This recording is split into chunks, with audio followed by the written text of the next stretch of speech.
ጤና ይስጥልን እንዴት ናችሁ እንደምን ከረማችሁ ሼፍ ዮናስ ነኝ ከኢትዮቼፍ እንደተለመደው ዛሬ ምግብ ሰና ቆይተና አደርጋለን ዛሬ የምንሰራው ጭቅና ጥብስ ነው እንግዲህ ጭቅና ጥብስ በተለምዶ እንግዲህ ቤታችን ወይ ደግሞ ምግብ ቤት ስናገኘው የምግብ አይነት ነው ለዚህ እንግዲህ የሚያስፈልግ ግብአት ይሄን ጭቅና ስጋ እንደዚህ ብዙ ጭቅና ስጋና ማታውቁትምና ከአንድ በሬ ሁለት ነው የሚወጣ የሚችለው ግራና ቀኝ የሚወጣው እና ይሄንን ጭቅና ስጋ እንጠቀማለን ማለት ነው የሩ ግብአቶቻችን አሉ እንግዲህ ያበሻ ምግብ ስለመሆን ያበሻ ቅቤ አይጠፋም በርበሬ ያለን እዚህ ጋር ደግሞ ቲማቲምና ቃሪያ ሽንኩርት አዘጋጅተናል ቃሪያ ያለን ቲማቲም ሽንኩርት አለን ትንሽ መጥበሻ ደግሞ ዘይት እናደርጋለን ማለት ነው በዚህ እንግዲህ ቆንጆ የጭቅና ጥብስ ሰርተን በቀላሉ እንሰራለን ማለት ነው ወንደላቱ ከዚህ በኋላ ተጫነው ጭቅና ገዝታችሁ ገብታችሁ ብቻ ቤታችሁ ጠጥጠስ አድርጋችሁ እንደምትመገቡ አሳያችኋለሁ እንጀራ ማዘጋጅቻለሁ ከደጋብቻ ከቆያችሁ ዛሬ ምርጥ ጭቅና እናዘጋጃለን ማለት ነው ተካተሉ ይሄን ያሰራን በጎን መጥበሻችንን እናግለዋለን መጥበሻው ወደ መጋዝ አለበት ማለት ነው ከዛ በኋላ ቢላችንን ሳብሳብ እናደርግና ካደረግን በኋላ ምንጭቅና ታች ነው ከቆርጣችሁ በኋላ ከታች እንደምትመለከቱት እዚህ ጋር ልፋጭ ነገር አለ እሷን ገፋ ገፋ ያደርጋችሁ ሳይጉት ይወጣላችኋል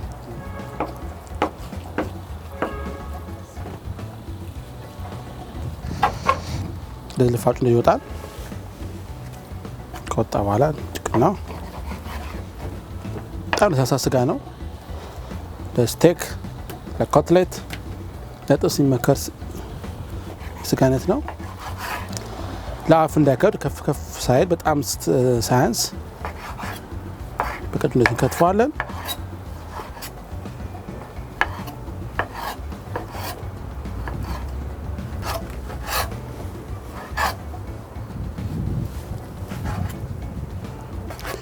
በዚህ መልክ ካደረግን በኋላ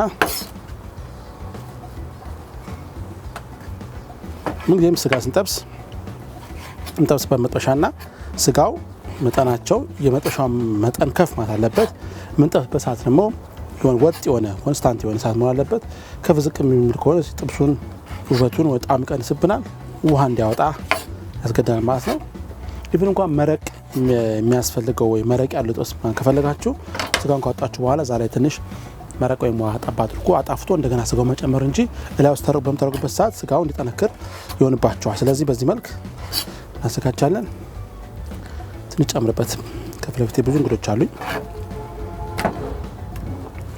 ይሄን ካረግን በኋላ አሁን መጥበሻው እየጋለልኝ ነው ትንሽ ዘይት አደርጋለሁ ካደረኩ በኋላ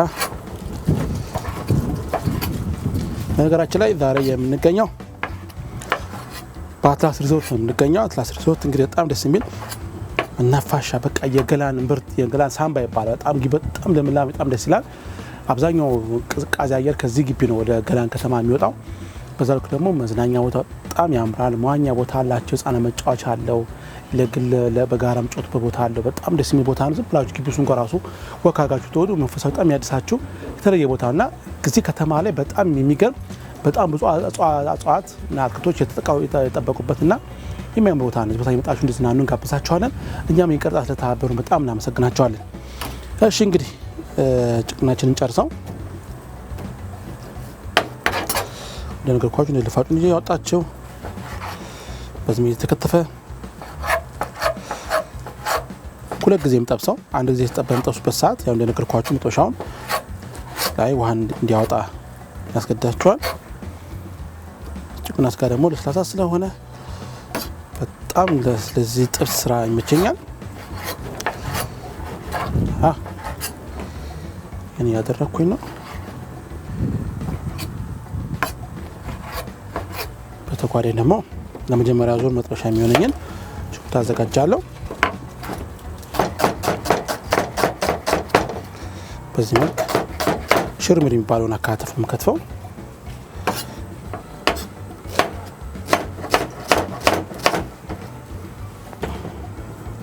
ይሄን ዝግጁ አድርጌያለሁ የመጀመሪያውን ዙር ጠብሳለሁ አመጣሽ ያግሉልኛል በጣም ቆንጆ ነው ግሏል ጨምራለሁ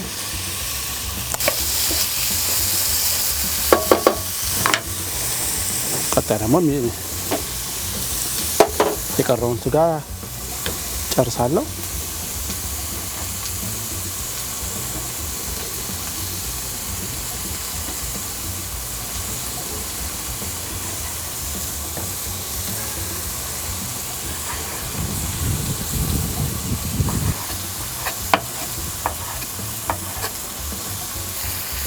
ያን ተመልከቱ ቆንጆ ነው የበሰለ ነው ያለው።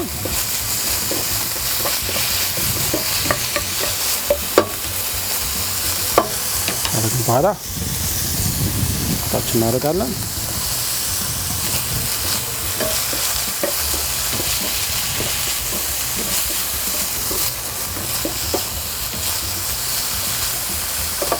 ሽንኩርት ከተፍ አድርገን እንጨምርበታለን።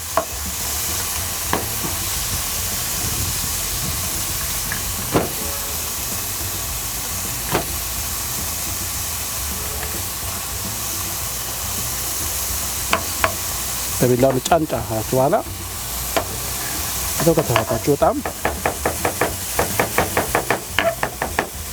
አጥተን ሽንኩርት ጨምራለን። በጣም ደስ የሚል ሽታ ያመጣ ነው። ትንሽ ኮረሪማ ነበር ኮረሪማ ጫው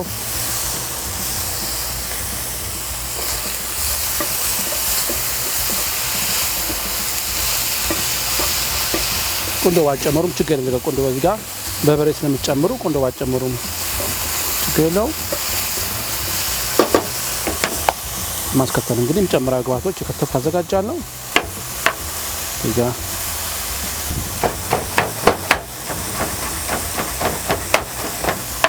ዝግጁ ይሆናል።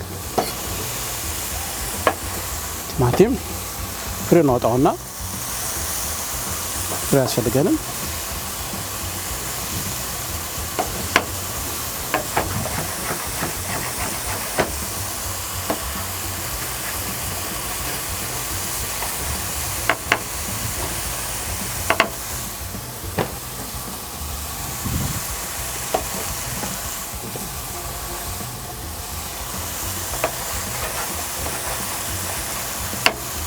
ካረግን በኋላ ስጋ ወደ ዳር ወጣ ታደርጉታላችሁ። ትንሽ ዘይት ጠብ እናደርጋለን። በርበሬ እንጨምራለን። በርበሬን ዘይቱን ካገናኘን በኋላ ቅቤ ዳር ላይ ካረጋችሁ በኋላ ማለት ነው መቀላቀል። እዚህ ለውሳን ቃሪያ ቲማቲም ይገባል።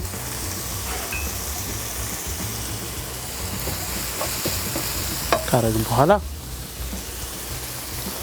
አካባቢያችን ጸለጣ አድርገን ቀጣዩን በዚህ መልኩ እናዘጋጀውና እናቀርበዋለን። ትንሽ ጨው ቢያንሰን ይመስላል። እዚህ ጋር ያዘጋጀሁት ሳህን አለ።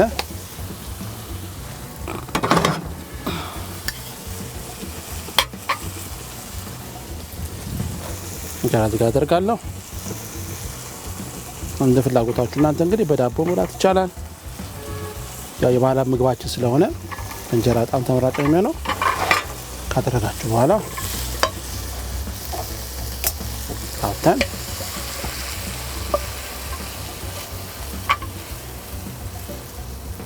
ቆንጆ። በነገራችን ላይ በርበሬውን ካልፈለጋችሁ በነጩ መስራት ይቻላል። ውሃ አላወጣብኝም፣ አጠነክረብ ጊዜ አልወሰደብኝም። በዚህ መልክ የሚገርም የጭቅና ጥብስ አዘጋጅተናል። ይህን የጭቅና ጥብስ እንግዲህ ማንም ሰው ሊሰራ የሚችል ብዙ ሙያ የማይጠይቅ የምግብ አሰራር ነው። እሱን እንግዲህ ሰርታችሁ እንድትመገቡ ጋብዛችኋለሁ። እስቲ ዛሬ ልቅመስና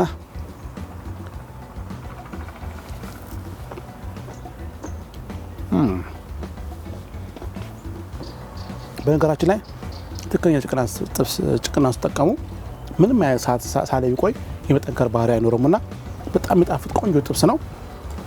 የቤት በርበሬ የቤት ቅቤ ካገኘን በጣም ምርጥ ይሆንላችኋል። እናንተ እየሰራችሁ እንግዲህ ትመገቡ እንጋብዛችኋለን።